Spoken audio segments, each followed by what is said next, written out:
Bueno, nosotros estamos ya en el quinto encuentro sobre el capítulo de autodeterminación de los pueblos y estuvimos viendo en particular el tema de la plurinacionalidad y en ese sentido es el tercer encuentro en el cual lo que vamos a hacer es una síntesis de los dos encuentros pasados, tanto de lo que dimos como material previo a la intervención de nuestra compañera en Bolivia, Roxana Saconeta, que realmente fue muy rica toda su experiencia volcada acá en la formación y que realmente estamos muy agradecidos.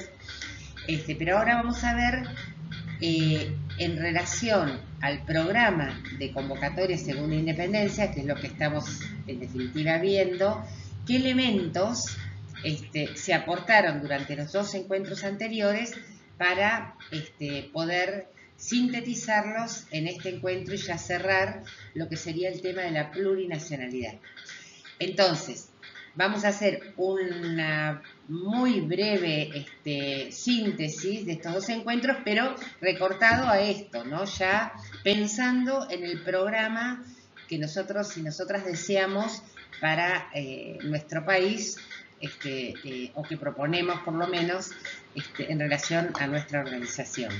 Así que bueno, vamos a hacer una apretada síntesis, comenzando justamente por el primer video que vimos, que es el de Lautaro Rivara, sobre las distintas corrientes de pensamiento sobre la cuestión indígena que fueron, digamos, tanto durante la conquista como luego con la colonia y posterior a los procesos de independencia, porque es un pensamiento que todavía subsiste, ¿no?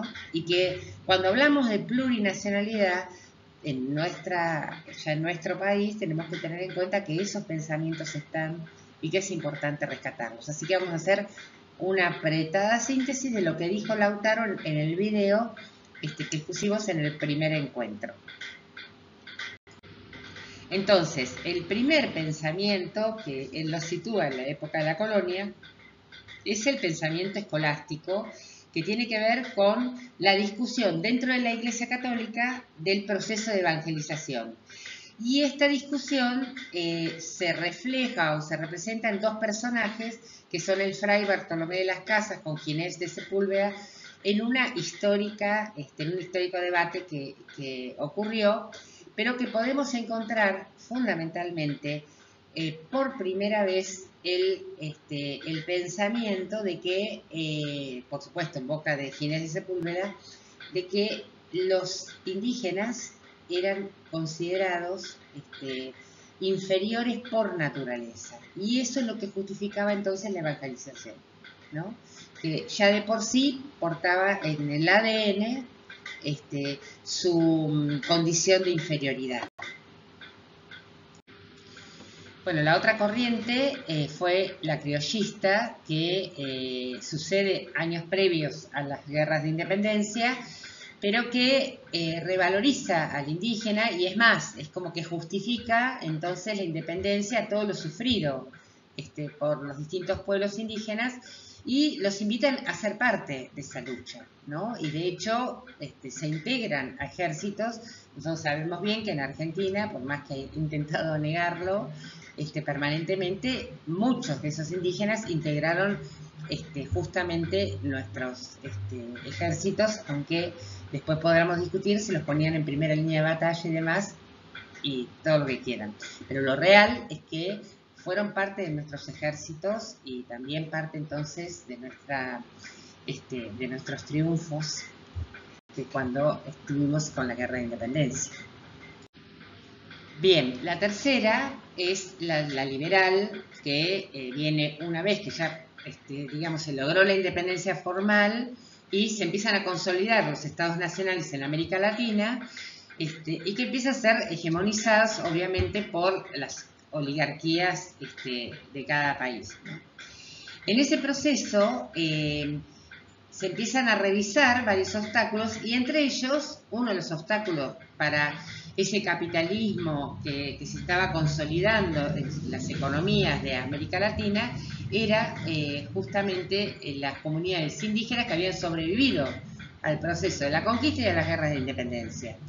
Entonces, existen en los distintos países de América Latina distintas soluciones al problema de su obstáculo, pero las hubo, como fue en nuestro país, la de la eliminación, el exterminio de las que quedaban, para sustituirlas con una inmigración europea que pudiera como limpiar nuestra raza, ¿no?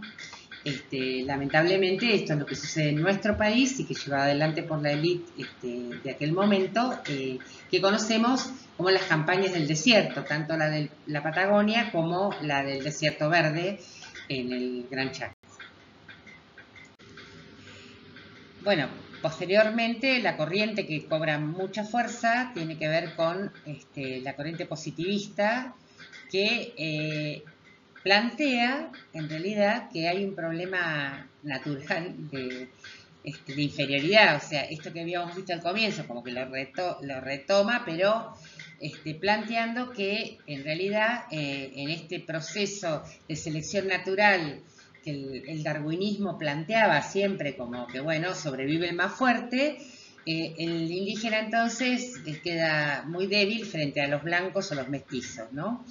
Y que tenía como una tara natural que la llevaba en forma genética, o sea que no tiene solución. Uno de los exponentes en ese sentido, por eso puse la fotografía, fue Sarmiento. Si uno lee las opiniones de Sarmiento va a encontrar ahí el darwinismo puro y este pensamiento, ¿no? De que, bueno, prácticamente, digamos, no tienen solución porque ya los llevan esa tara encima y no hay que considerarlos, digamos, casi prácticamente como seres humanos, ¿no? Bueno, luego también comienza a haber, digamos, una visión crítica en América Latina. Los primeros movimientos, digamos, cuestionadores del sistema fueron anarquistas, luego vienen los socialistas y se desarrollan un pensamiento en relación a la cuestión indígena diferente.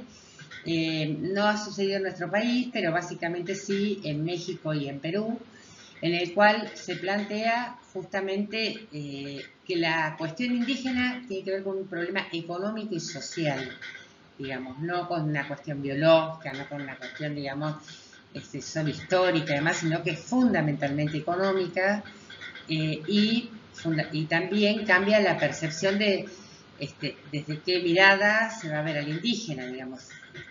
Justamente el anarquismo plantea que es un sujeto transformador y que entonces esa visión paternalista justamente es la que no debe ser, ¿no? Que el Estado debe acudir al indígena, sino que o ser tutelado, sino que fundamentalmente tenía las condiciones para poder ser un sujeto transformador, ¿no? Y este es un cambio radical a todo lo que venimos viendo en relación a la cuestión indígena, ¿no? Por último, vimos en ese video de Lautaro Rivara el desarrollo del pensamiento marxista de la mano de José Carlos Mariátegui, porque es el primer pensador en América Latina que además trata de hacer una interpretación del marxismo dentro de la realidad peruana, ¿no? Realmente, en ese sentido, es un precursor de lo que puede ser el marxismo latinoamericano y fundamentalmente lo que de acá nos interesa, realmente toda su obra es impresionante, pero vamos a tomar el tema de la tesis del problema de las razas en América Latina, porque él da una explicación en relación a la cuestión indígena que es sumamente interesante. Mariátegui planteaba que la cuestión indígena en realidad debía ser vista a la luz de la estructura económica y social del Perú, ¿no? Fundamentalmente el problema principal radica en la tierra, ¿no? Y en los latifundios. Y en ese sentido cuestiona las ideas imperantes en la época, como cuáles eran los problemas mayores de los indígenas. Obviamente cuestiona el tema de la inferioridad y de la raza o étnico, porque justamente lo que él adhiere, que ya para esa época había ha habido desarrollo teórico al respecto, es que la conquista lo que hizo fue justamente interrumpir un proceso civilizatorio que en muchos aspectos era de mucho más desarrollo que Europa, ¿no?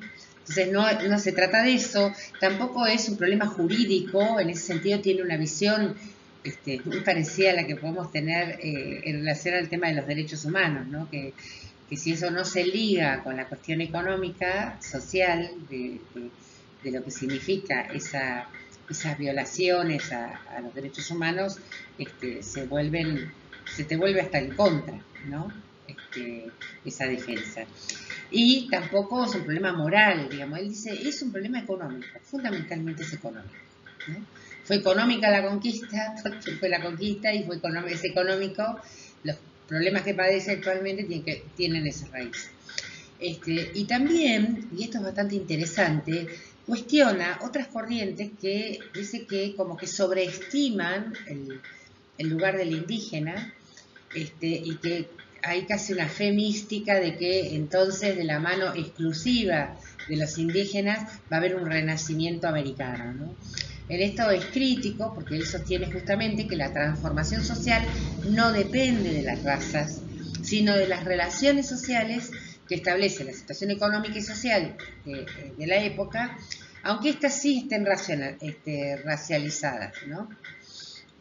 Entonces, digamos, en ese sentido es toda una perspectiva marxista sobre el problema de la cuestión indígena y que abre ya otra puerta desde donde podemos mirar la cuestión indígena y que Convocatoria Segunda Independencia realmente la considera muy cercana, esa mirada, ¿no?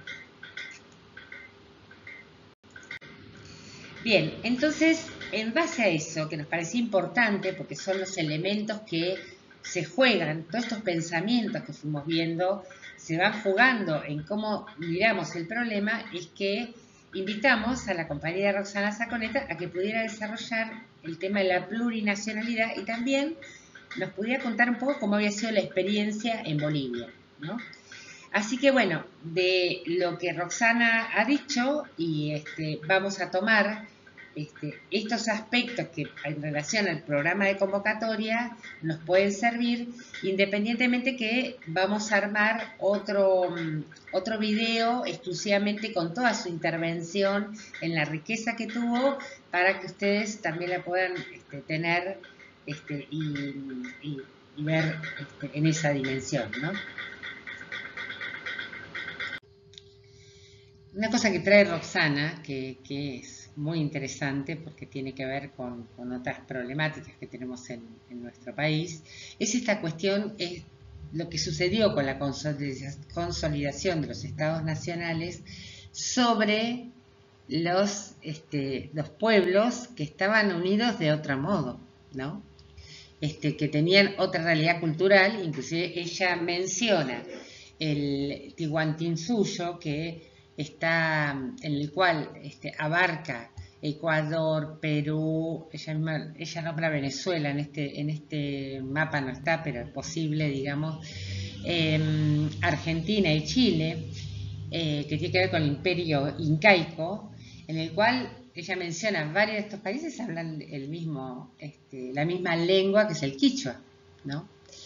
Y lo mismo podríamos decir con algo que por ahí está más candente en este momento en Argentina, que tiene que ver con el Huelmapu, que es, digamos, el territorio del pueblo mapuche que abarcaba tanto Chile como Argentina y después se los dividió, ¿no? Y esto es todo un problema, pero a la vez Roxana trae algo que me parece muy interesante como para también poder resolver o encontrar formas de resolver esto. Y Roxana nos trae una herramienta que tiene que ver con esa situación, ¿no? De cómo podemos sobrellevar esta cuestión de que ya nuestros países fueron delimitados, se construyeron así, y a la vez los pueblos tienen una cultura que los une, una historia que los une y que la destruyó la conquista, ¿no? Y creo que ahí tiene que ver con el uso justamente de los mecanismos regionales, el pensar la Vía Yala en su totalidad y como un problema de América, porque así como la conquista se hizo de América, bueno, creo que la solución también va a tener que ver con la liberación de estos pueblos, con este conjunto de países que se construyeron posteriormente. Ella nombra dos mecanismos. Uno tiene que ver con el ALBA, que es una propuesta realizada por Cuba y Venezuela, ahí ya con una cuestión de alianza política fuerte, económica y social, que permita justamente defenderse y garantizar esa independencia frente a Estados Unidos, que obviamente la niega, ¿no? Tiene, digamos, un nivel de acuerdo muy profundo. Por eso, bueno, Argentina ha entrado, ha salido, depende de cada gobierno, y así ha sucedido con otros países, ¿no? Porque tiene que ver con un nivel de acuerdo mucho más profundo que un mero mecanismo regional. También nombró otro que es el UNASUR.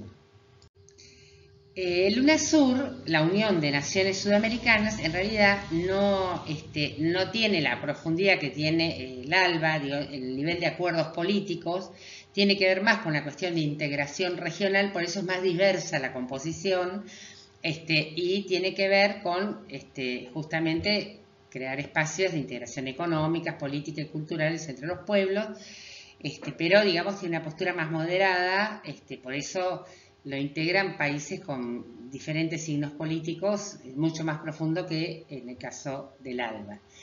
Y existe otro tercero que tiene que ver con la CELAC, pero bueno, digamos, no es el objetivo acá de desarrollar. La formación también lo que hace es impulsar a que se busque, a que se trate de investigar y demás cada tema que tratamos por cada uno y una de ustedes, pero sí que es una llave pensar la dificultad que tuvo esta creación de Estados-nación sobre territorios que partieron pueblos enteros. Está muy ligado a la resolución de toda América y además de las cuestiones de integración que se puedan organizar entre los países de la Vía Yala. Aquí es donde comienza por ahí, empezamos a ver cuando Roxana habla de la composición de los pueblos originarios en Bolivia, que habla de cifras, en realidad está citando a un autor que habla de cifras del 62% en el 2001 y el 41% en el censo del 2012, de los ciudadanos que se asumen ser parte de una identidad originaria. Es la gran diferencia que quizás existe con la Argentina, ¿no? Si uno toma el censo 2022, que está bien que el censo 2022 fue un desastre, pero bueno, pongámosle. Registró 1.306.730 personas que se reconocieran como indígenas. Eso representa solo un 2,9% de la población total, que no es la total, o sea, que no es la cantidad de población indígena de nuestro país. A la vez también se reconocieron 58 pueblos indígenas. Entonces, esto a nosotros y nosotras nos trae otro tipo de desafíos, ¿no? Porque está claro que algunas comunidades y algunos pueblos vienen haciendo un proceso de recuperación de la identidad, pero todavía está como muy lejos que la gente pueda reconocerse, y no solo eso, sino que a las que se reconocen, además hay una política de represión absoluta en este momento. Entonces, creo que este es un tema para que lo hablemos después en el debate, porque impone, bueno, otro tipo ya de intervenciones políticas o de organización en los territorios que no lo es en Bolivia, ¿no? En el cual hay un porcentaje muchísimo mayor que sí se reconoce como tal. Y esto es un problema. Roxana nos lee, después de este autor, esta frase. Yo igual hice un recorte, hace lectura de varias frases que parecen muy interesantes, pero tomé estas dos porque tiene que ver con cuestiones que hemos vivido en el país con muy diferentes características, por esta razón que decíamos antes, ¿no? de cómo está conformado nuestra realidad.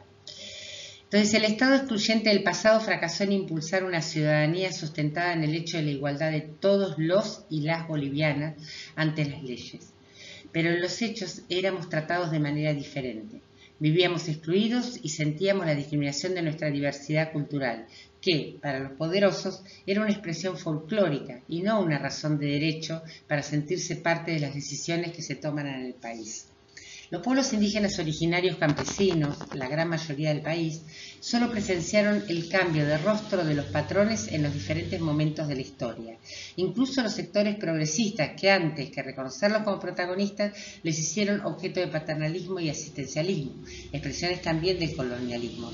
Y aún así, los IOC tejían en los años redes sociales cada vez más extensas y precisaban cada vez de mejor manera la demanda de construir un nuevo país. Asumían que la resistencia era parte de la propuesta histórica y mientras más eran reprimidos, más se reconocían a sí mismos en su identidad.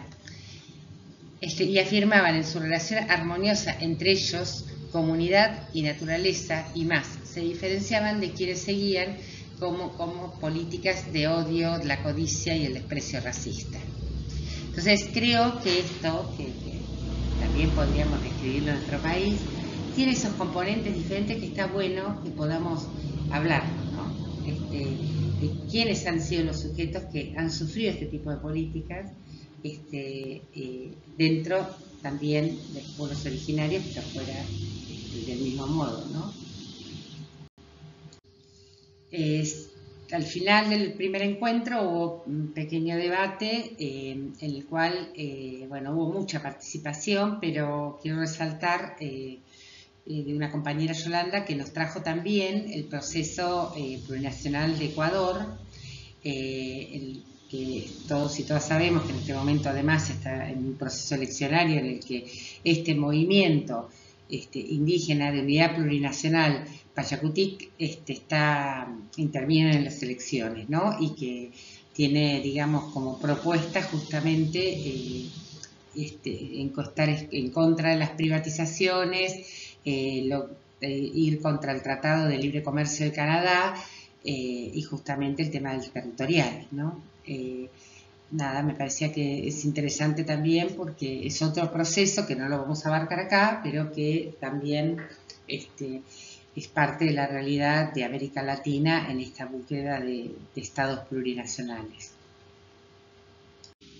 Para continuar con los aportes, en forma muy sucinta, porque realmente fue de mucha riqueza la discusión, pero tomando, digamos, las ideas principales que se plantearon, podemos nombrar de que se marcó el tema del conocimiento de los pueblos originarios, mostrando ejemplos concretos, que también eso es como que le dio cuerpo a lo que ya habíamos planteado con Rivara en su momento, y a la vez comparándolo con el saber universitario, ¿no? que en realidad lo que ha hecho es apropiarse del propio conocimiento del pueblo.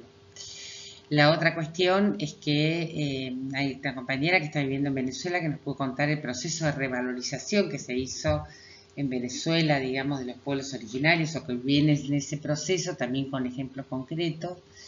Se planteó también la falta de autorreconocimiento, si no tiene que ver con la discriminación, y en esto se vio el rol fundamental que tiene la educación para poder generar esos ámbitos que permitan un poco batallar contra esa discriminación. Por otro lado, una cuestión que obviamente en Argentina es clara es que se hace difícil pensar en un Estado plurinacional con un momento de tanto retroceso en la conciencia social, ¿no? Entonces se planteó esa dificultad, sobre todo en las zonas donde justamente está habiendo una mayor represión contra los pueblos originarios, inclusive de procesos de desalojos muy fuertes. También se compartió que en Perú hubo un retroceso muy grande, se llegó casi a prohibir lenguas de los pueblos originarios, se omitió en el tema educativo, se fue como borrando toda la historia de la cultura inca, pero en el sur del Perú hay un proceso de resistencia muy grande que es contra, digamos, el saqueo de las empresas extranjeras, pero que permitió, digamos, avanzar la organización desde, partiendo, digamos, del reconocimiento de la raíz como principio de su existencia como pueblos, reconociendo a sus antepasados, ¿no? Que eso fue un proceso, es un proceso que viene sucediendo y que es muy rico.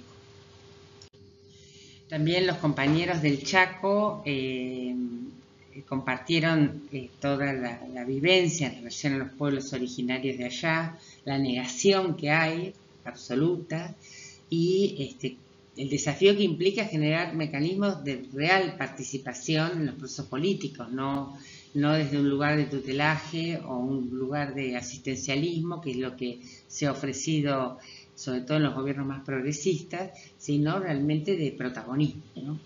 Y es un verdadero desafío, porque además es algo que ellos deben asumir con fuerza. Y finalmente se planteó esta cuestión de que siempre desde convocatoria se plantea de que, bueno, el huevo o la gallina, bueno, pero para todas estas cosas, o para poder plantearnos el tema de la plurinacionalidad, es necesario tener con qué, ¿no? Y esa herramienta es el poder. La forma o cómo es lo que también la historia dirá, pero bueno, fue realmente una discusión muy, muy rica. Y finalmente Roxana nos regaló también una devolución a todas estas, pero ya desde el punto de vista del proceso boliviano, que como ya les dije, nosotros vamos a hacer un video aparte con eso, pero para este encuentro queríamos rescatar las cosas que Rosana nos aportó, que Rivara nos aportó, para poder pensar nosotros y nosotras dentro de nuestra organización cómo vemos ese proceso plurinacional, ¿no? En nuestra propuesta. Entonces, por eso está acotado a esto y hemos ido tomando aquellos aportes que pueden armar ese rompecabezas que nos permita hacer una propuesta o pensarnos para el futuro una propuesta bien sólida al respecto y no solamente panfletaria o eslogan, sino que realmente lo estemos pensando con seriedad, como nuestro país, con su historia, con todo lo que tiene, digamos, en su haber en relación a los procesos de los pueblos originarios, nosotros estamos pensando que debe ser ese Estado plurinacional o no, o de qué otra forma, ¿no? Así que bueno, ahora nos queda este encuentro para discutir. Esto es solo un avance para que permita recoger un poco lo que vimos en estos dos encuentros.